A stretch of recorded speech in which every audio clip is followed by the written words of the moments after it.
நேத்து என்ன விட ஒரு ஹாப்பியஸ்டான பர்சன் இருந்திருப்பாங்களான்னு தெரியல. நான் ரொம்ப சந்தோஷமா இருந்தேன். ஏன்னா நேத்து 10th ரிசல்ட்டு. என் தம்பியும் 10th தான் படிக்கிறான்.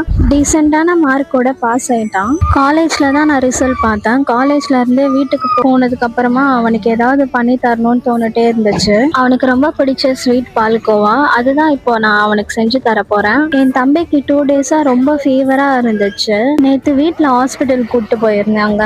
அந்த ஆப்ல நான் கடைக்கு போயிட்டு 2 பால் வாங்கிட்டு வந்து ஒரு பாத்திரத்துல ஊத்தி நல்லா சுண்ட காய்ச்சிட்டு இருந்தேன். பாலோட ஸ்ட்ரக்சர் ஒரு மாதிரி திக்கா மாறும். அப்போ வந்து 4 டேபிள் ஸ்பூன் சர்க்கரை சேர்த்துட்டு நல்லா கிளறி விட்டுருங்க.